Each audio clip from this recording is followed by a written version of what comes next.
Maksimir je opravdao ulogu favorita u Zaprešiću.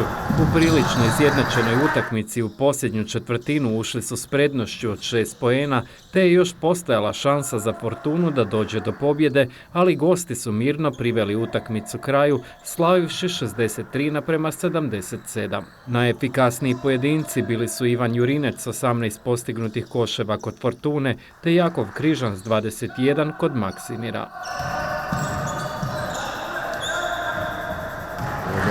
Dobra je bila utakmica, dosta smo promašivali šuteva, Maksimir je bio bolji danas, neki na početku koje smo i otvorili nisu nam ulazili, nema se tu šta reći, nije bio naš dan i više manje to.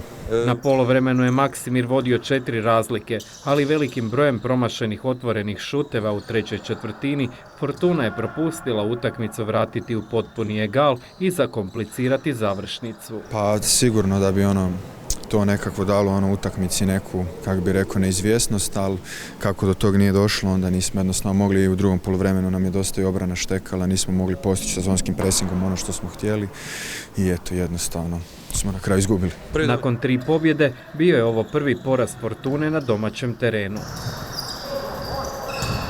Nažalost, da, moralo se to dogoditi nekad ili nije možda, ali eto, danas je taj dan, nadam se da ih više neće biti. Rezultati u dosadašnjih 7 kola su očekivani, jedino malo boli minimalan poraz u Krapini.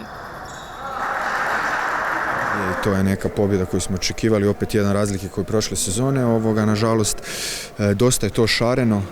Vani smo gubili, doma pobjeđivali osim danas, ali trebamo se malo nekako skoncentrirati, probati povezati više pobjeda, jer možemo to na kraju krajeva, imamo dobru ekipu ove sezone, dobro se radi i to je to. Sljedeći vikend Fortuna putuje u Ogulin. Jedna ekipa koju dosta se podcjenjuje jer je došla iz nižeg ranga, ali nisu oni uopće za podcijeniti.